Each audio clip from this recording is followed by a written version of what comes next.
नमस्कार, मैं अभिषेक कुमार और आप देख रहे हैं the news launcher. The news launcher की एक बेहद महत्वपूर्ण परिचर्चा में आपका बहुत बहुत स्वागत है। दरअसल राष्ट्रीय स्वयंसेवक संघ क्या बोलता है और कब बोलता है, उसके दूसरे संगठन या दूसरे पत्र क्या बोलते हैं, इसमें अक्सर तालमेल की कमी पाई जाती है। और तालमेल की कमी को ही कई लोग संघ के सबसे बड़े एजेंडे के तौर पर देखते हैं। यानी एक बात नहीं बोलना।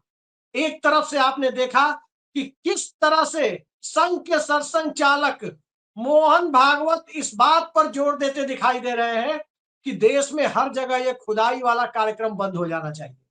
भारत खोदो अभियान पर उनकी आपत्ति है कि हर जगह मंदिर मस्जिद नहीं ढूंढने चाहिए।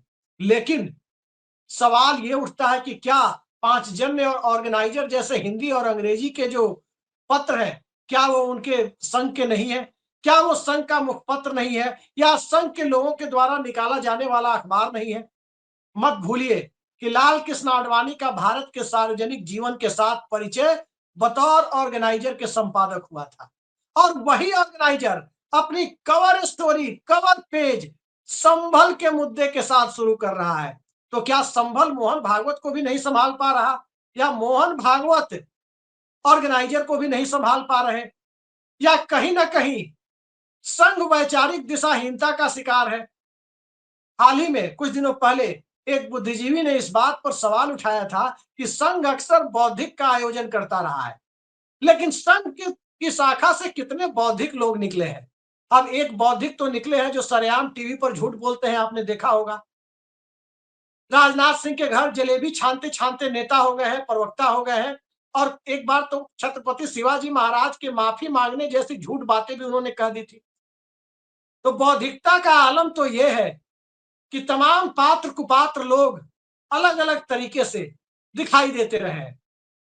लेकिन सवाल यह है कि मोहन भागवत जिस तरह की बातें कभी लुटियंस दिल्ली के मस्जिद में मौजूद किसी मौलाना साहब से मिलने जाने के रूप में करते हुए दिखाते हैं खुद को, और कभी इस देश की तहजीब के ऊपर, इस देश की संस्कृति के ऊपर लंबा चौड़ा दशहरा भाषण देते हुए नजर आते हैं, और फिर लोगों को जनसंख्या बढ़ाने की बात करते हुए नजर आते हैं।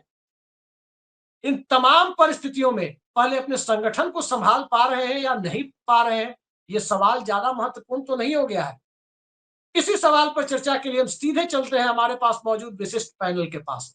और इस पैनल में हमारे साथ मौजूद है हमारे संपादक आशीष चित्रांशी जी, हमारे साथ मौजूद है वरिष्ठ पत्रकार संतोष पाठक जी। लेकिन सबसे पहले आशीष जी, मैं आपके पास आ रहा हूं। ये कौन सा भागवत पुराण पढ़ रहे हैं आशीष जी? मोहन भागवत जो उन्हीं के लोग उनकी बात नहीं सुन रहे। आखिर ये किस तरह की सियासत है, या किस तरह का संगठन है जहां उनका मुख पत्र कहा माना जाने वाला अखबार मुख से बोल रहा है कि नहीं बोल रहा है, इस पर भी डाउट हो जाता है। और भागवत साहब इस देश में हर जगह खुदाई के विरोध में नजर आते हैं, खुदाई के विरोध में नजर आते हैं। लेकिन खुदाई करने वाले लोगों पर पूरी लगाम उनकी होनी चाहिए, वो लगाम उनके हाथ में दिखती नहीं है। कई बार ये भी डाउट होता है कि क्या संघ की लगाम भी गुजरात लॉबी के हाथ तो नहीं चली गई है? क्या हो रहा है दरअसल? ये सब दो मुही बातें हैं, या विवशता है, लाचारी का प्रदर्शन है? दरअसल सारा जो आपने कहा मुख पत्र, सारा बवाल ही मुख से ही पैदा हुआ है। मैं कहूंगा जरा एक बार ऑर्गेनाइजर का वो जो फ्रंट पेज है, कवर पेज, वो कवर पेज देख लीजिए आप लोग, क्या लिखा है इस पे। एक बार दिखाइए उसको, कवर पेज को दिखाइए। बैटल फॉर सिविलाइजेशन जस्टिस हटा दीजिए। ये जो फोटो आपको दिख रही है, दो पुलिस वाले हैं और बजरंग बली हैं, ये फोटो है संभल के पुलिस वालों की, पुलिस अफसरों की। और संभल में जो मंदिर मिला, उस मंदिर की फोटो है। संभल को कवर स्टोरी बनाया है ऑर्गेनाइजर ने। ऑर्गेनाइजर के बारे में आपने बता ही दिया, उसका महात्म्य कितना बड़ा है। दरअसल जो मोहन भागवत के साथ दिक्कत हुई है, क्यों गुजरात लॉबी डाइजेस्ट नहीं कर पा रही है। अगर मोहन भागवत के रास्ते पर भाजपा या देश चला गया तो गुजरात लॉबी की छुट्टी हो जाएगी, और हो सकता है महीना 35 दिन। ये सेंसेशनल बात नहीं कर रहा हूं, क्योंकि इस देश में इतने बेरोजगार हो जाएंगे कि हो सकता है पूरी दुनिया के कई बड़े मुल्कों की कुल आबादी से ज्यादा बेरोजगार भारत में हो जाए। भारत में रोजगार कहां पर है? 2014 के बाद रोजगार कहां पे है? मंदिर खोजो, कुआं खोजो। आज आपको पता है संभल में एक मृत्यु कूप मिला है, मृत्यु कूप। उस कूप के जैसे ही मैंने खबर वो देखी, मैं इतना तो तय हो गया कि मुझे मोक्ष मिले न मिले, अभिषेक को मिले न मिले, संतोष को मिले न मिले, लेकिन मोदी और योगी के लिए मोक्ष की व्यवस्था हो गई, प्रबंध हो गया है। उस जो मृत्यु कूप मिला है संभल में, और बड़े जोर शोर से मैं फुटेज देखा, बड़े जोर शोर से उसको खोद रहे हो, फट गया था। उसमें बाल्टी से पानी भी मुझको लगता है डाल के भर देना चाहिए। उसके बारे में उसकी उसकी वो है खूबी कि जो उस कूप के पानी से स्नान कर लेता है उसको मोक्ष मिल जाता है। अब बताइए, लोग कहते हैं कि ये सरकार कुछ नहीं कर रही है। ये सरकार आपके लिए मोक्ष का प्रबंध कर रही है, इससे बड़ा आदमी क्या करता है? गांव कस्बे देहात में, आप लोगों ने गांव में, सब लोग गांव से जुड़े हुए हैं, सबके दादा दादी बुजुर्ग बताते हैं ना कि इंसान जन्म सिर्फ इसलिए लेता है, जीवन मरण का चक्र तब तक चलता रहता है जब तक मोक्ष न प्राप्त कर ले। मोक्ष प्राप्त करने के बाद ये जीवन मरण का चक्र समाप्त हो जाता है। बताइए, जिसकी, अच्छा, ये जीवन होता ही इसलिए, जन्म ही इसलिए होता है अलग अलग योनियों में, कुत्ता बिल्ली इंसान, कि मोक्ष प्राप्त कर सके। नहीं तो पता नहीं कितने हजार योनियों में जन्म लेना पड़ता है इंसान को, अलग अलग योनियों में। अब बताइए, आपको इस जन्म मृत्यु के चक्र से या कुचक्र से कहिए, अगर मुक्ति देने का कोई रास्ता तलाश रहा है तो लोगों को आपत्ति होती है। अरे क्या बात कर रहे हैं आशीष जी, मैं बता रहा हूँ, हाँ, हमारे यहाँ जो पंडित जी घर में आते हैं वो मोक्ष का तरीका बताते हैं। हम्म। दशहरा में नवमी के दिन खसी चढ़ाना, यानी बकरे की बलि देने को कहते हैं कि उससे उस प्रसाद को जो खाएगा, बलि के बाद जो प्रसाद जो मटन वगैरह बनता है, फिर उसके बाद मोक्ष की प्राप्ति लोगों को हो जाती है। वैचारिक शुद्धिकरण को मोक्ष कहते हैं वो लोग, कि वैचारिक शुद्धिकरण उस जो है खसी का प्रसाद, बकरे का प्रसाद जो बलि के रूप में आता है। आप कह रहे हैं कि पानी पटा देने से, नहीं दो नहीं, दो बार अब मैं पानी वही मोक्ष कूप से नहीं, अरे एक पटा बार देने से हो बताइए, जाता है। फिर फिर वही बात आई, वो पंडित जी तय करेंगे या रामभद्राचार्य तय करेंगे या जितेंद्रानंद सरस्वती तय करेंगे? बात कौन कौन कौन जो है जगत गुरु है, कौन हिंदू धर्म का प्रमुख है? ये सारे भी बात जो मैं जहां से कूप से शुरू किया, वो मृत्यु कूप से, इस मामले को आगे अभी संघ के भीतर तक मैं लेके जा रहा हूँ। ये कुआं बहुत गहरा है और इस कुएं का पानी संघ तक को पीना पड़ेगा अभी इस कुछ ही देर में, इसी चर्चा में। दरअसल ये आपके यहाँ पुजारी ने कह दिया, कोई आया पूजा पाठ करवाने, उसने कह दिया, उसकी बात नहीं मानी जाएगी। मोहन भागवत ने जो बेरोजगार करने वाला बयान दे दिया कि पूरा इस भारत की बड़ी आबादी बेरोजगार हो जाएगी, सब यही कर रहा है। इस देश का युवा कर क्या रहा है? कुआं खोज रहा है। इस देश का युवा जो गिने चुने 2-4 दर्जन है, पटना में बीपीएससी के लिए प्रदर्शन कर रहे थे, वो देखिए लठियाए गए हैं, अच्छे खासे लाठी गिरी है। एक आध का मैंने फुटेज देखा, चल नहीं पा रहे। देखिए उनको मोक्ष मिल गया है। वही लोग दिन भर व्हाट्सएप फॉरवर्ड करते हैं कि हिंदू खतरे में है। हाँ, तो इसीलिए मैं कह रहा हूँ, हिंदू खतरे की बात पे भी आ रहे हैं, हम आ रहे हैं। दरअसल ये जो पूरा बवाल हुआ है, भागवत का कहा मान लिया होता तो सत्ता और धार्मिक रोजगार का क्या होगा, ये इसको हटा दीजिए अभी फिलहाल। ये रोजगार के विषय अभी आगे और डीप जाएगा मामला। दरअसल भागवत के बयान को खारिज करना, मैं जो अब आता हूं संघ के और भाजपा के भीतर जो इंटरनल रिफ्ट है, उसके भीतर आना, बाकी तो भी हास्य और व्यंग का मसला था। मोहन भागवत 240 के बाद मोदी और शाह यानी गुजरात लॉबी पर एक बार फिर से हावी होने की कोशिश कर रहे थे, और खुद निजी तौर पर नहीं। संघ प्रमुख एक ऐसी कुर्सी है जो संघ को लेकर के चलता है, वो निजी महत्वाकांक्षा वहां पर, इस बात को मैं साफ कहूंगा। संघ प्रमुख चाहे सुदर्शन जी रहे हो, चाहे रज्जू भैया रहे हो, चाहे मोहन भागवत हो, कोई भी हो, संघ प्रमुख कभी निजी महत्वाकांक्षा के लिए काम नहीं करता। संघ की विचारधारा से हम कितने भी असहमत हो, हम तो बड़े कटु आलोचक हैं संघ की विचारधारा का, लेकिन फिर भी संघ को बहुत करीब से हमने देखा है, संघ की शाखाओं को देखा है। संघ प्रमुख कभी निजी महत्वाकांक्षाओं की वजह से नहीं काम करता कि उसको राष्ट्रपति बनना है या प्रधानमंत्री बनना है। संघ का जो एक दीर्घकालिक एजेंडा है, संघ के एजेंडे पता है 50 साल 100 साल के लिए तय होते हैं। संघ कभी 6 महीना का एजेंडा नहीं तय करता। तो इतने दीर्घकालिक एजेंडों के लिए संघ और संघ प्रमुख काम करते हैं। अरे महाराज, मोदी जी 1000 साल का एजेंडा बना रहे हैं, आप कहाँ बात 100 साल नहीं वाले की कर रहे नहीं, हैं? अरे अभिषेक थोड़ा थोड़ा संयम रखिए। अब यही पर तो सारा बवाल है, आपकी एक एक लाइन में बवाल है। दरअसल यही तो बवाल है कि संघ प्रमुख से बड़ा मोदी का औरा होगा कि नहीं होगा। संघ प्रमुख मोदी तय करेंगे या नहीं तय करेंगे, आप ले आए मुद्दे पर ही। अब मुझे संघ प्रमुख मोदी तय करेंगे या नहीं तय करेंगे। दरअसल एक तो सबसे बड़ा मोदी जी के मन में ये प्रश्न है, ये बातें कई इंटरनल लोगों ने चर्चाओं में कहा है कि मोदी को ये लगता है कि मोहन भागवत उनसे जूनियर हैं, मोहन भागवत नहीं तय करेंगे सरकार का एजेंडा, मोदी तय करेंगे आरएसएस का एजेंडा। और 240 पर जब रुक गई है गुजरात लॉबी, मोदी की गारंटी रुकी, यानी मोदी रुके 240 पे, तो संघ को लगा कि पिछले 10 साल से जो वो बिल्कुल उसकी सांसें रुकी हुई थी, दम घुट रहा था, उसको लगा कि गला फ्री हुआ है।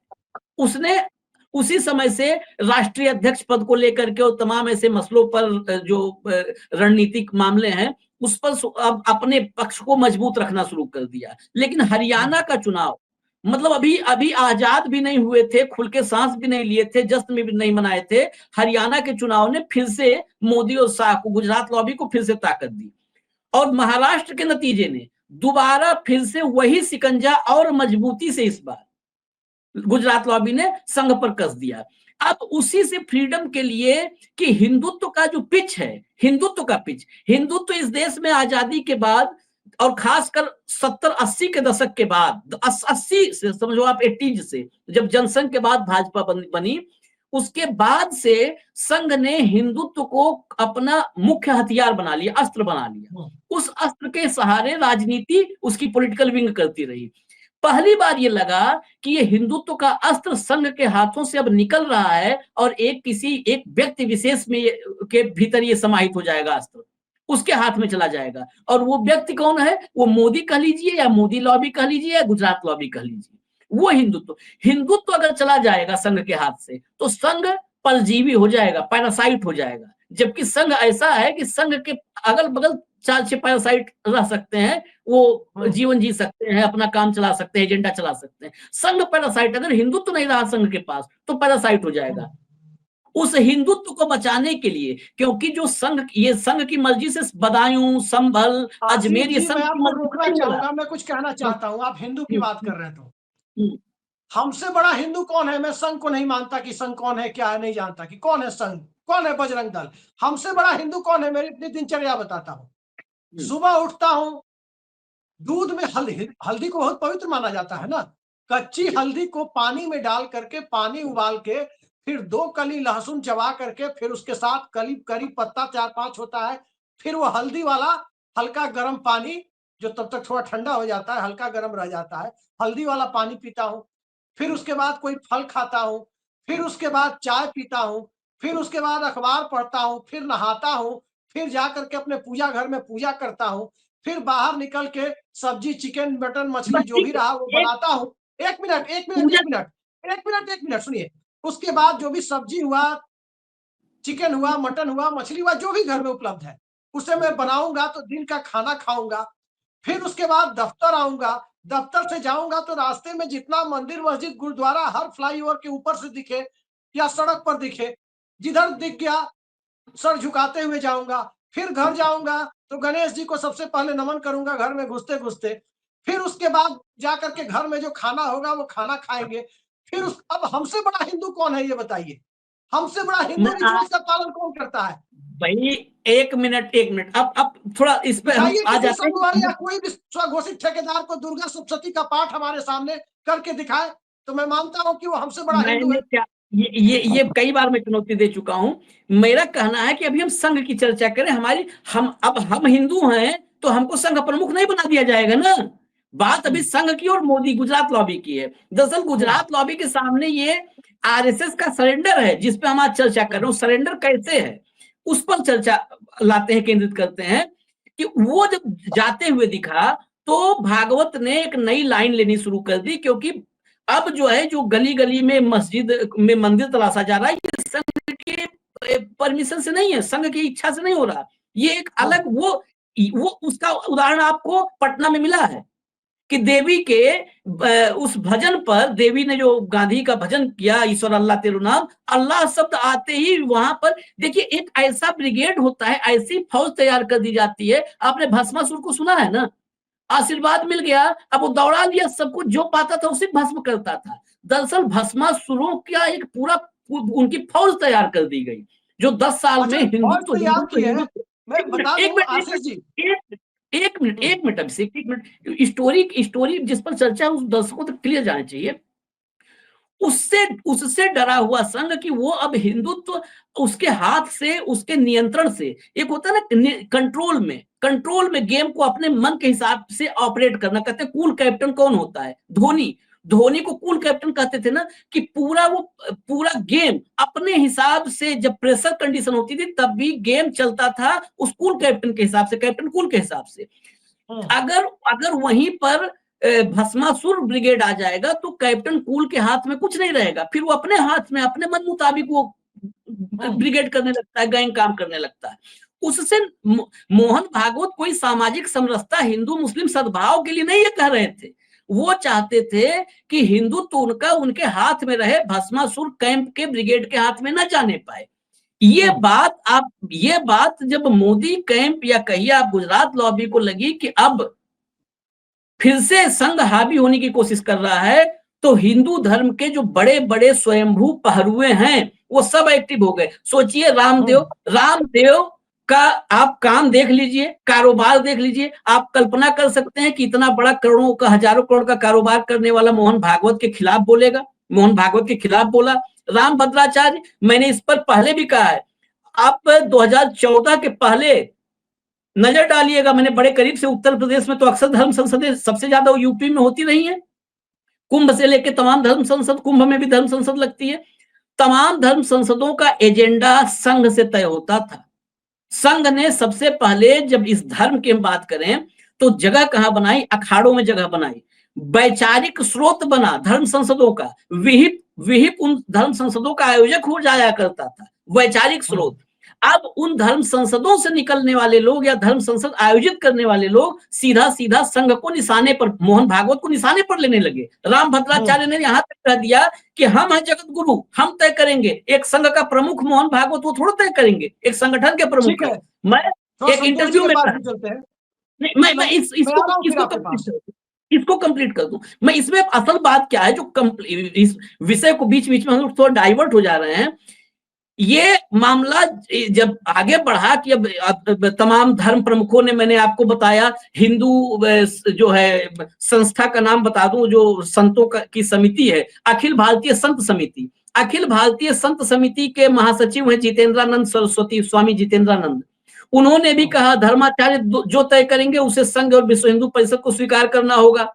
धार्मिक मामलों में फैसले धर्माचार्य लेंगे, संघ नहीं। संघ एक सांस्कृतिक संगठन है। ये लोग कभी भी संघ को ऐसे नहीं खारिज करते थे या ऐसे अटैकिंग नहीं होते थे।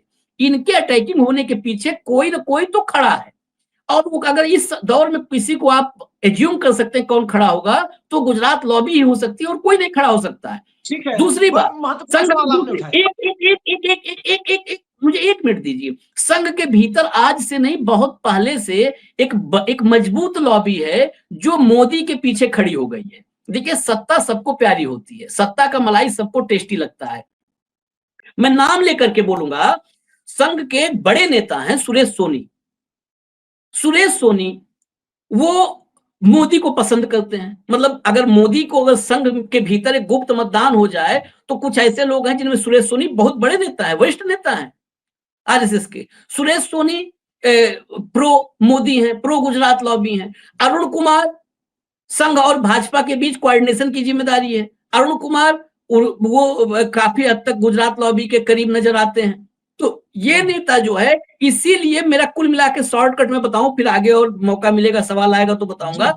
ये गुजरात लॉबी के पक्ष में आरएसएस का एक बड़ा धड़ा खड़ा हो गया है, जो मुझे निजी तौर पर लग रहा है। और मोहन भागवत अब उस मोड में आ जाएंगे जो आगे हो सकता है, अगर बिहार का, दिल्ली का आगे के 1-2 चुनाव और मजबूत निकल गए मशीन के बदौलत या जैसे भी, तो संघ का प्रमुख भी गुजरात लॉबी तय करेगी। ये अभिषेक जी आप लिख लीजिए, गुजरात लॉबी ही संघ प्रमुख बनाएगी। ठीक है, चलिए। इस देश में संघ का वैसे कोई बहुत बड़ा रोल नहीं है, लेकिन 2 बातें हैं। संतोष जी, मैं आपके पास आ रहा हूं, उसके पहले एक बात कहता हूं। इन्होंने जिक्र किया आशीष जी ने कि अल्लाह शब्द जैसे ही ईश्वर अल्लाह तेरे नाम, वो भजन में आया, महात्मा गांधी जी के प्रिय भजन में, हंगामा खड़ा कर दिया है खास धारा के लोगों ने। ईमानदारी से आशीष जी, आपसे मैं बता रहा हूं, जब आप नाव पर सवार होते हैं तो आपकी जिंदगी की डोर सिर्फ दो लोगों के हाथ में होती है, आपके बगल में खड़ा मल्लाह या ऊपर में अल्लाह। तीसरे के हाथ में नहीं होती कि नाव अगर पलटेगी तो इन दोनों के सिवा कोई नहीं बचा पाएगा, ऊपर अल्लाह और नीचे मल्लाह। ये सच्चाई है और इनको अल्लाह के नाम से दिक्कत है। खैर संतोष जी, एक बात बताइए, वो जो मैंने कवर पेज देखा वो ऑर्गेनाइजर का, बैटल फॉर सिविलाइजेशनल जस्टिस, अब ये हमें समझ में नहीं आया जी। हटाइए, अभी से देख लिया मैंने। सिविलाइजेशनल जस्टिस की जो बात कही जा रही है, मैं भारत के समाज शास्त्र को समझता हूं, सोशियोलॉजी मैंने पढ़ी है, मैंने दुनिया की बड़ी बड़ी सभ्यताओं के बारे में पढ़ा है, चाहे वो इंडस वैली सिविलाइजेशन जिसे सिंधु घाटी सभ्यता कहते हैं, दजला फुरात की सभ्यता एक विकसित सभ्यता में से एक मानी जाती थी, आशीष जी और आप दोनों लोग जानते होंगे। मिसिसिपी मिसौरी की सभ्यता भी पढ़ा है, यांग त्सिक्यांग की चाइनीज सभ्यता को भी पढ़ा है। इसके अलावा यदि सोशल थिंकर की बात करें तो मैंने भारत में AR देसाई, योगेंद्र सिंह, MN श्रीनिवास से लेकर तमाम घनश्याम शाह, तमाम लोगों को पढ़ा है। ग्लोबल लेवल पे बात करें तो मॉन्टेग्यू, रूसो और मैकियावली को तो पढ़ा ही है, इसके साथ साथ Karl Marx, Max Weber, Emile Durkheim से लेकर के हर्बर्ट स्पेंसर, टैलकॉट पार्सन्स, सबको पढ़ा है और डूब कर पढ़ा है। लेकिन सिविलाइजेशनल जस्टिस नाम का टर्म मुझे उसी तरह लग रहा है जैसे मैंने कभी सांस्कृतिक राष्ट्रवाद आज तक कहीं नहीं देखा। मैंने मृदुला मुखर्जी और आदित्य मुखर्जी, जाने माने इतिहासकार हैं इस देश के, उनसे मैंने पूछा था एक डिबेट के दरमियान कि सांस्कृतिक राष्ट्रवाद मुझे तो नहीं मिला है। आधुनिक दौर में डिस्कवरी ऑफ इंडिया भी पढ़ा, तो आइडिया ऑफ जस्टिस भी पढ़ा, आर्गुमेंटेटिव इंडियन भी पढ़ा अमर्त्य सेन का, और तो और बेगूसराय से गिरिराज सिंह आते हैं, वहीं से आने वाले साहित्यकार रामधारी सिंह दिनकर की हिंदी में लिखी हुई किताब है, सबको पढ़नी चाहिए, संस्कृति के 4 अध्याय। वहां भी मैंने न तो ये सांस्कृतिक राष्ट्रवाद देखा है, न ही ये सिविलाइजेशनल जस्टिस के किसी कॉन्सेप्ट को देखा है। मोहनजोदाड़ो में भी नहीं मिला था। ये कहां से अनोखे अनोखे आलतू फालतू टर्म उठा करके लाते हैं जिसका कोई अर्थ ही नहीं होता। सिविलाइजेशनल जस्टिस ये हो कैसे सकता है? आप ये बताइए, सिविलाइजेशन की बात करें और सिविलाइजेशनल जस्टिस की बात करें, ये दोनों कैसे हो सकता है? 5000 साल पहले क्या हुआ उसका जस्टिस अब जाकर के क्या करेंगे? कहीं कोई खोपड़ी मिलेगी, कहीं कोई कंकाल मिलेगा, उस पर लाठी मार करके जस्टिस देंगे? मुझे तो समझ में नहीं देखिए आया। क्या लगता है अभिषेक आपको? जी अभिषेक जी आपने जो ये जो आज का टाइटल है, इसको पहले मैं हिंदी में अपने दर्शकों को बता दूं। सभ्यतागत न्याय की लड़ाई, ये टारगेट रखा हुआ है। और आज थोड़ा सा अजीब लगेगा, लेकिन मैं जो आगे कहने वाला हूं, ये न्यूज लॉन्चर के दर्शकों से ज्यादा मैं इस देश के हिंदुओं को संबोधित करते हुए कह रहा हूं। हिंदू खतरे में है, बिल्कुल सही बात है कि हिंदू खतरे में है, लेकिन देश के हिंदुओं को सबसे बड़ा खतरा आज की तारीख में भारतीय जनता पार्टी और राष्ट्रीय स्वयंसेवक संघ से ही। ये बात कड़वी सच्चाई है और इन तथाकथित साधु संतों से है, जो मंदिरें जब तोड़े जा रहे थे वो अपने अपने मठों में बैठे हुए थे। आज वो आके कह रहे हैं कि हम हिंदू धर्म के ठेकेदार हैं, आप मंदिरों में किस तरह की वसूली करते हैं हम और आप सब जानते हैं। अब इस लड़ाई पे आते हैं। देखिए, ये बिल्कुल उसी तरह का है कि अगर आशीष जी अपने मुंह से कुछ कहना चाहे, दिमाग में उन्होंने सोच लिया कि आज मुझे ये कहना है, और मुंह उसे बोलने से मना कर दे, या मुंह कुछ ऐसा बोले जो दिमाग नहीं सोच रहा। तो आज ऑर्गेनाइजर ने जो लिखा है, जो ऑर्गेनाइजर में कहा गया है, वो बिल्कुल उसी तरह की चीजें हैं। दूसरी बात, बोया पेड़ बबूल का तो आम कहां से हुए। ये जो किराए के जो सैनिक पैदा किए गए हैं, किराए के जो सोशल मीडिया के महारथी पैदा किए गए हैं, किराए के जो बाबा रामदेव जैसे व्यापारी रामदेव पैदा किए गए हैं। पुराने जमाने में लड़ाई होती थी, किराए के सैनिक होते थे, जब लड़ाई बंद हो जाती थी तो वो अपने ही सेनापतियों पे हमला करते थे, लूटपाट शुरू कर देते थे, अपने ही खेमे में लूटपाट शुरू कर देते थे। लुटेरे को तो आदत हो गई है, गाली देने वाले को आदत हो गई है गाली गलौज करने की, तो या तो सामने मुसलमानों को देगा, राहुल गांधी को देगा, कांग्रेस को देगा। अब वो मुंह घूम गया है, मोहन भागवत को दे रहे हैं। मैं इसके बिल्कुल आपको बैकग्राउंड में जाना चाहता हूँ। टेस्ट मैच चल रहा है इंडिया ऑस्ट्रेलिया का। रोहित शर्मा ने कहा यशस्वी जायसवाल से कि भाई जाके धीरे खेलना, क्योंकि हमें विकेट बचा के चलना है। अब वो धीरे खेले, 50 ओवर खेले और उसमें सिर्फ 70 रन बनाए। उसके बाद रोहित शर्मा कहे कि यार तुमने कितनी घटिया बैटिंग की है। तो मोहन भागवत उस ट्रैप पे फंस गए। कैसे फंस गए? देखिए मोहन भागवत जो कह रहे हैं आशीष जी, अभिषेक जी, वो कोई नई बात नहीं है। 1993-94 में, बल्कि 1996 में जब 13 दिन की सरकार बनी थी, आरएसएस और भाजपा उस समय समझ गए थे कि अगर आपको कांग्रेस की तरह इस देश पे लंबे समय तक राज करना है, तो आपको सबको साथ लेकर चलना पड़ेगा। इसके बाद जो संघ के चौथे प्रमुख बने, राजेंद्र सिंह उर्फ रज्जू भैया के टाइम में इसको लेकर नागपुर में और दिल्ली में बहुत बड़ी मीटिंग हुई। लेकिन रज्जू भैया वो हिम्मत नहीं दिखा पाए, वो कर नहीं पाए। उसके बाद के एस सुदर्शन साहब आ गए। के एस सुदर्शन साहब जब आए तो इसको लेकर बहुत बड़े पैमाने पर विचार विमर्श होता रहा, लेकिन उस समय खेला हो गया या खेला कर दिया ये पता नहीं। 2002 में गुजरात में एक ट्रेन चली या जलवाई गई या जलाई गई, वो सब जांच का विषय है। उसके बाद दंगे भड़क गए, ये फरवरी 2002 का वाक्य है। मुझे जो अटल बिहारी वाजपेयी और उस समय जो के एस सुदर्शन साहब का जो प्लान था वो एक तरह से फेल होता हुआ नजर आया। उसके बाद क्या हुआ, के एस सुदर्शन साहब ने कुछ महीनों बाद इंद्रेश कुमार की अध्यक्षता में, इंद्रेश कुमार के नेतृत्व में मुस्लिम राष्ट्रीय मंच की स्थापना कर दी। मकसद ये था कि मुसलमानों को आरएसएस से जोड़ो। हालांकि वो जुड़ नहीं पाए। 2004 का लोकसभा चुनाव अटल बिहारी वाजपेयी हार कर बाहर हो गए। 2005 में शायद जब लालकृष्ण आडवाणी जिन्ना की मजार पे जाके उनको धर्मनिरपेक्ष नेता बोलकर आए थे, लालकृष्ण आडवाणी उससे पहले कई बार कई मौकों पर धर्मनिरपेक्ष नेता जिन्ना को बोल चुके थे। कराची से छोड़कर वो इंडिया आए थे, लेकिन वो भी उस ट्रैप पे फंस गए। जिन्ना की मजार पर जाना, जिन्ना को सेकुलर बोलना, ये भाजपा और राष्ट्रीय स्वयंसेवक संघ की एक बड़ी रणनीति का हिस्सा था। लेकिन जब लगा कि ये बैकफायर करेगा तो 2009 में बाद में बने। उसके बाद संजय जोशी उस समय पार्टी के राष्ट्रीय संगठन महासचिव थे। आडवाणी से जबरदस्ती इस्तीफा लिया गया। मैं कह रहा हूं जबरदस्ती इस्तीफा लिया गया, जो राम मंदिर आंदोलन के लायक थे। 2009 में किसी तरह से लालकृष्ण आडवाणी ने फिर वापसी की और अपने आप को प्रधानमंत्री पद का उम्मीदवार बना लिया।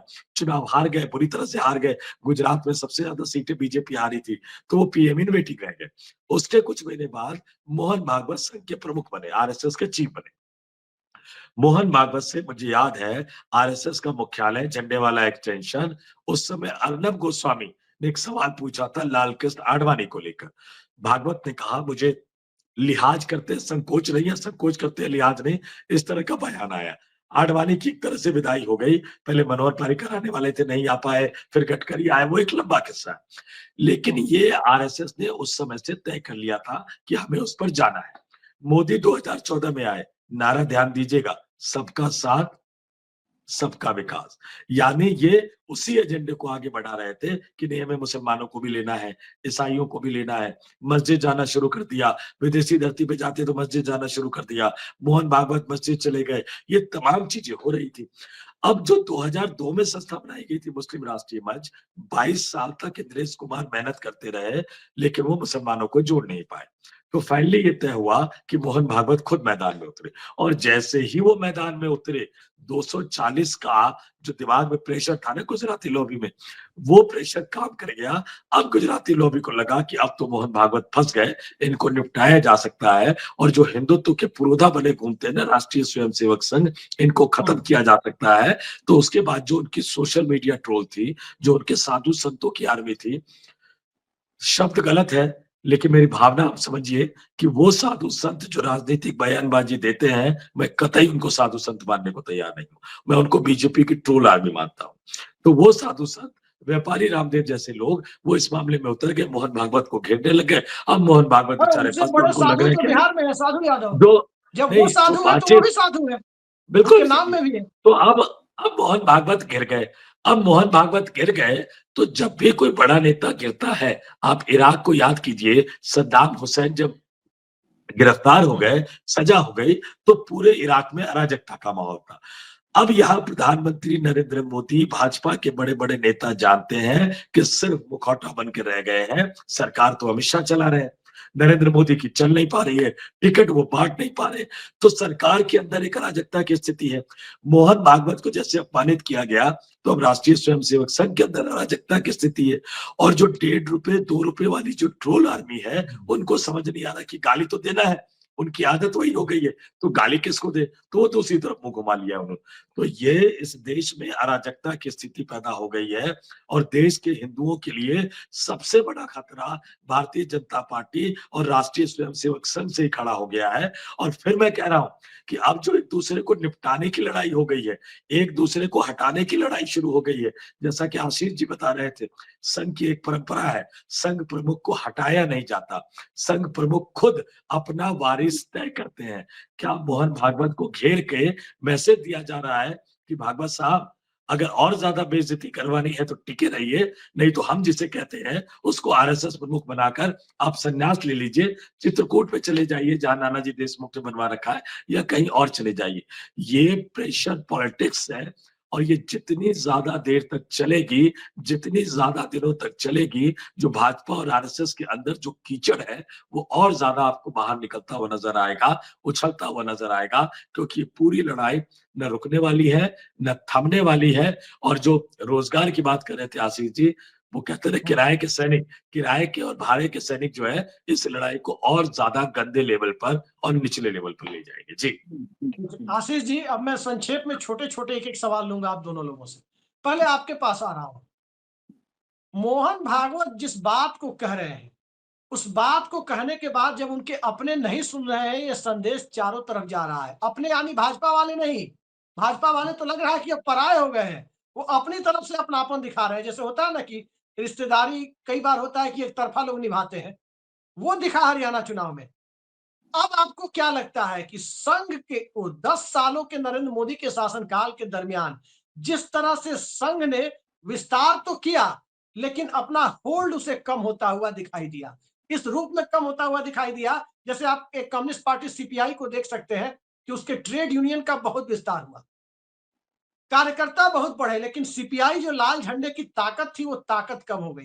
कहने का मतलब कि जो होल्ड था, जो वैचारिक आग्रह था, वो खत्म होता दिख रहा है। कंज्यूमरिज्म का जोर कहें या नरेंद्र मोदी सरकार के द्वारा पैदा किया गया चुनावी कंज्यूमरिज्म, चुनावी उपभोक्तावाद, चुनावी हिंदुत्व के चाशनी में लपेट कर जो सौंपा गया लोगों को, उसने जिस तरह से डैमेज किया, क्या मोहन भागवत की लिपापोती या ऑर्गेनाइजर की कोशिश भले ही विपरीत धारा में हो, क्या इसे कवर अप कर रही है या कहीं ना कहीं और ज्यादा गताल खाते में लेकर जा रही है?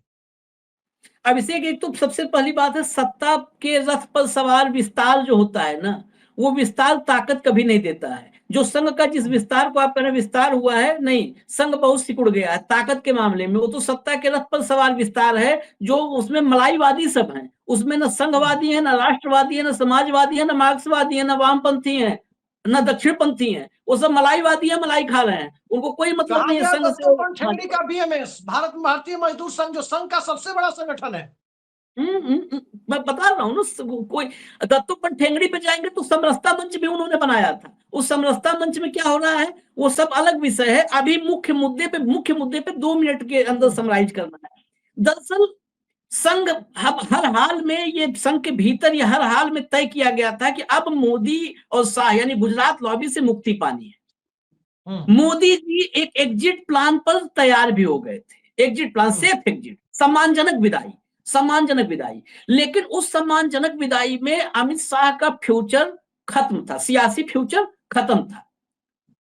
अब ये सियासी फ्यूचर को अपने मतलब बनाने के लिए कायम रखने की लड़ाई है। इस लड़ाई में मैंने कहा कि संघ का एक बड़ा धड़ा वो सरेंडर कर चुका है, वो साथ है, वो प्रो गुजरात लॉबी हो चुका है। आज की तारीख में मोहन भागवत संघ को बरकरार रखने, संघ की विचारधारा को बरकरार रखने, उस विचारधारा के हम आलोचक हो, समर्थक हो, उसमें मोहन भागवत और मोहन भागवत के साथ दत्तात्रेय होसबोले जैसे कुछ संघ के बड़े नेता वही बचे हुए मुझे नजर आ रहे हैं। हो सकता है सब बचे हो, सब साथ हो, एक साथ हो, लेकिन मुझे वही बच्चे नजर आ रहे हैं जो किसी भी कीमत पर संघ को गुजरात लॉबी के चंगुल से, मुट्ठी से निकालना चाहते हैं और निकालने के लिए जूझ रहे हैं। लेकिन जिस तरह से ऑर्गेनाइजर और पांचजन अगर ये सब भी साथ छोड़ देंगे तो मोहन भागवत को आज मैं अलग थलग पड़ा हुआ नजर पा रहा हूं, अलग थलग पड़े हुए हैं। और अलग थलग मोहन भागवत ये नहीं लड़ पाएंगे इस गुजरात लॉबी से, आप तय मान लीजिए, ये नहीं लड़ पाएंगे। इनको फिर वही स्थिति आएगी जो चर्चा थी कि संघ में अगर फिर से एक टर्म मजबूत आ गए तो संघ में नागपुर में रिसीवर बैठा देंगे और फिर संघ प्रमुख, जो कहा ना अभी संतोष ने कि ये परंपरा रही है संघ की कि संघ प्रमुख अपना उत्तराधिकारी तय कर देते हैं कि हमारे बाद फला होंगे, ये सब परंपराएं ध्वस्त हो जाएंगी। फिर तय यहीं से होगा कि अगला संघ प्रमुख कौन होगा। अच्छा, इस स्थिति में बहुत सारे लोग, ये एक मैं थोड़ा सा हाइपोथेटिकल बात कर रहा हूं, बहुत सारे लोग जो इस चीज को भीतर के समझ रहे हैं कि आज की तारीख में शाह के ही नियंत्रण में सब कुछ है, मोदी जी सम्मानजनक विदाई पर तैयार हो चुके हैं। लेकिन मोदी का कुछ भी हो, एक जोड़ी होती है, उस जोड़ी में तमाम कमजोरियां हो, मजबूरियां हो, तब मजबूरियां भी होती हैं और मजबूतियां भी होती हैं। उन मजबूतियों और मजबूरियों में जो जोड़ी लंबे समय से काम कर रही है ना, वो वहीं पर कंफर्ट जोन पाती है। सम्मानजनक विदाई के वादे पर मुझे लगता है, हो सकता है नरेंद्र मोदी को उतना विश्वास न हो जितना उस मजबूती और मजबूरी वाली जोड़ी पर भरोसा हो कि चलो ठीक है, किसी तरह संघ को चंगुल में इतना कस लो कि संघ फिर हमसे तोल मोल न कर पाए। और फिर से किसी भी स्थिति में अगर मोदी के लिए सम्मानजनक विदाई की भी बात होगी तो शाह से ज्यादा सम्मानजनक विदाई भी मोदी को कोई नहीं दे पाएगा। इसलिए मैं कहा ना कि वो मजबूरी और मजबूती दोनों की जोड़ी है। तो इसलिए मुझे लगता है कि मोदी जी भी भीतर ही भीतर ये चाह रहे होंगे कि संघ शिकंजे में रहे, संघ हमारे होल्ड में रहे, हम संघ के हिसाब से न काम करें, जैसा मोदी और शाह चाहे वैसा ही संघ करे और अपना भी भविष्य, चाहे मोदी जी अपना भविष्य तय करें या अमित शाह अपना भविष्य तय करें, वो दोनों अपना भविष्य तय करने के लिए स्वतंत्र हो, उन पर कोई शिकंजा न हो। शिकंजे की बात आप कर रहे हैं, अंतिम टिप्पणी के लिए संतोष जी मैं आपके पास आ रहा हूं। ये बताइए, जो शिकंजे की बात और गुजरात लॉबी की बात कर रहे हैं आशीष जी, और संघ और गुजरात लॉबी के बीच कब्जे की होड़ की बात हो रही है, कब्जे की होड़ में क्या आपको लगता है कि एक तरफ सम्मानजनक विदाई की बातें इन्होंने की, क्या नरेंद्र मोदी आपको नहीं लगता कि सम्मानजनक विदाई की बजाय जेम्स एंडरसन की तरह, जैसे वो 700 विकेट के लिए घिसट रहे थे अपने करियर को, कि किसी तरह 700 विकेट तक पहुंचे तब जाकर छोड़े, वहां तक वो पहुंचना चाहते हो कि जवाहरलाल नेहरू 17 साल प्रधानमंत्री रहे तो 17 साल 1 महीने जरूर रहे, इसकी कोशिश में तो मोदी जी नहीं लग रहे। और रही बात मोहन भागवत की, तो इसके साथ साथ एक सवाल और नथी कर देता हूं कि संघ प्रमुख की भूमिका अब बदले हुए दौर में, यदि नरेंद्र मोदी की सत्ता चाहे रहे या चली जाए, बदले हुए दौर में संघ प्रमुख की भूमिका को अब क्या आप रज्जू भैया या देवरस की तरह देखते हैं, या संघ प्रमुख की भूमिका भी जेपी नड्डा जैसी हो जाएगी? देखिए, बिल्कुल अभिषेक जी, जो आपने 2 सवाल पूछे, सबसे पहली बात तो इसके ये है, जो आशीष जी ने भी इस मसले को उठाया कि क्या मोहन भागवत अकेले रह जाएंगे तो इस लड़ाई को जीत पाएंगे? बिल्कुल जीत पाएंगे, लेकिन क्या करना पड़ेगा उनको? पहले संघ को अपने पापों का प्रायश्चित करना पड़ेगा। परवीन तोगड़िया को दिल्ली से सटे हरियाणा में विश्व हिंदू परिषद की बैठक में अपमानित करके, बेइज्जत करके, पद से हटाकर बाहर फेंक दिया गया। मैं वहां था, बाहर फेंक दिया गया एक तरह से, उसका प्रायश्चित करना पड़ेगा। संजय जोशी, जो इतने कद्दावर थे कि आडवाणी तक को उन्होंने कहा कि नहीं, इस्तीफा लिखिए, अभी के अभी इस्तीफा लिखिए, उस संजय जोशी के खिलाफ एक सीडी का मामला लाकर उनको मुख्यधारा से अलग कर दिया गया। संघ चुपचाप से देखता रहा। गुजरात की धरती पर राष्ट्रीय स्वयंसेवक संघ को, विश्व हिंदू परिषद को बहुत ही प्लानिंग के तहत एक एक करके खत्म कर दिया गया। संघ चुपचाप देखता रहा। अब संघ को क्या करना पड़ेगा? इन सबको जोड़ना पड़ेगा, गोविंदाचार्य को जोड़ना पड़ेगा, और सबसे पहले संघ प्रमुख को अपनी जो एएसएल सिक्योरिटी लेके घूमते हैं ना, एडवांस सिक्योरिटी, उसको छोड़ना पड़ेगा। मत घूमिए, मत प्रवास कीजिए अगर सुरक्षा का डर आपको सता रहा है। आप नागपुर के मुख्यालय में बैठिए, पूरे नागपुर के मुख्यालय की जांच करवाइए, कहीं को रिकॉर्डिंग तो नहीं लगा हुआ है, कहीं कोई कैमरा तो नहीं लगा हुआ है। उसके बाद उसी मुख्यालय में बैठिए और सबको नागपुर के मुख्यालय में बुलाइए, जैसे बाला साहब ठाकरे बुलाया करते थे ना मुंबई में अपने आवास पे, बात तो सही ऐसे है। बुलाइए। और जितने आपके स्वयंसेवक 2 लाख रुपए वाली, 2.5 लाख रुपए वाली, 3 लाख रुपए वाली घड़ी पहनते हैं, 4 लाख वाला चश्मा पहनते हैं, पहली फुर्सत में उनको कहिए कि भैया घर जाओ, हमें तुम्हारे जैसे स्वयंसेवक की जरूरत नहीं है। जब तक ये 2 काम नहीं करेंगे तब तक संघ सुधरेगा नहीं और गुजराती लॉबी से लड़ नहीं पाएगा, क्योंकि पैसे के आगे आप टिक नहीं सकते। तो अगर ये 2-3 काम अगर मोहन भागवत कर लेते हैं तो वो सिर्फ टिकेंगे नहीं, वो चाहेंगे तो मोदी सरकार को बिल्कुल सर के बल उल्टा खड़ा कर देंगे। संघ इतना कमजोर अभी भी नहीं हुआ है, लेकिन पहले अपनी इच्छाओं पे तो कंट्रोल करे वो। पहले अपने स्वयंसेवकों की इच्छा को तो कंट्रोल करे। 2.5 लाख का बिल्कुल घड़ी बिल्कुल पहन के संघ का स्वयंसेवक कहता है कि देखो मेरी घड़ी कितनी महंगी है, तो कहाँ से कंट्रोल कर पाएंगे आप सरकार पे, जब सत्ता जी का लालच आपकी आंखों पे, आपके सर पे चढ़ के बोल रहा होगा तो। बिल्कुल आप सही कह रहे हैं। और इस बहुत देश के एक बड़े 30 सेकंड राजनेता 30 ने सेकंड 30 सेकंड अभिषेक 30 सेकंड, बहुत इंपॉर्टेंट बात संतोष ने कही, इसलिए मैं 30 सेकंड ले रहा हूं। उत्तराखंड में एक थे प्रचारक महोदय, उनके कांड सबको पता है, नाम क्या लें। एक उत्तर प्रदेश में थे, उनके कांड वीडियोस तक लोगों के पास पहुंच गए। तो संघ के पाप बहुत है, उनका प्रायश्चित बगैर किए हुए पुनरुद्धार नहीं होगा। ये हिंदू खतरे में नैरेटिव भी कहां से बना था? इस हिंदू खतरे में नैरेटिव भी बनाने में बहुत बड़ी भूमिका थी। और उसमें मैंने बताया है एक वीडियो में, 2021 में एक आरटीआई मोहनीश जबलपुरे नाम के एक शख्स ने आरटीआई लगाई होम मिनिस्ट्री में, और आरटीआई के जवाब में कहा गया कि सरकार ऐसा कोई भी खतरा हिंदू पे और हिंदुत्व पर नहीं मानती है, हिंदू धर्म पर कोई खतरा नहीं मानती है। बताइए, देखिए महाराज, अमित शाह का मंत्रालय कह रहा है खतरा नहीं है। ये लोग तो, ये पाप है, ये पाप है सर। एग्जैक्टली इस बात पे कर रहा हूं, ये पाप है। इन पापों का प्रायश्चित जिस दिन कर लेंगे, उस दिन नरेंद्र मोदी या गुजरात लॉबी हावी नहीं हो पाएगी। बिल्कुल आप सही कह रहे हैं कि कौन किस पर हावी हो जाएगा। और पैसे के बूते, जो संतोष जी ने कहा कि पैसे के बूत, जिसके पास पैसा है उसका मुकाबला नहीं हो सकता। दरअसल इस देश के एक बड़े राजनेता का एक बड़ा चर्चित बयान है कि जब सत्ता और संत के बीच संघर्ष होता है तो संत हमेशा जीतता है, क्योंकि सत्ता के बूते उसी को हराया जा सकता है जो सत्ता के लिए लड़ रहा हो। जो सत्ता के लिए नहीं लड़ रहा, उसे सत्ता के बूते नहीं हराया जा सकता। लेकिन दिक्कत यही है कि संघ भी संत परंपरा को मानने वाले लोगों का संगठन नहीं है। संत परंपरा के नाम पर ढोंग बहुत ज्यादा है, क्योंकि संत कभी भी इस देश के अंदर डेमोग्राफी को लेकर सवाल नहीं करते। संत कभी भी इस देश की सामाजिक परिस्थितियों में तनाव बढ़ाने वाले बयान को नहीं देते। और संत कभी भी इस देश में कोई ऐसा प्रवचन दे ही नहीं सकता जिससे आर्थिक और सामाजिक दर्शन का भाव नदारद हो। संघ की कोई भी टेक्स्ट को आप उठा करके देखें, संघ के दो लोगों के द्वारा लिखे गए, चाहे बंच ऑफ थॉट्स हो या कोई और हो, कहीं आर्थिक सामाजिक दर्शन उसका नजर नहीं आता। और जब आर्थिक सामाजिक दर्शन के बिना कोई आदमी सामाजिक और सार्वजनिक जीवन की बात करेगा, कोई व्यक्ति या कोई संस्था यदि राष्ट्र निर्माण की बात करेगी, तो वो पतितों की संस्था महात्मा गांधी के शब्दों में कहे तो बिना आर्थिक और सामाजिक दर्शन के इस देश में सार्वजनिक जीवन जीने की बात करना, चाहे राजनीति में हो या गैर राजनीति में हो, ये पतितों की सभा के समान है। जो महात्मा गांधी का मानना था वो बिल्कुल सही है।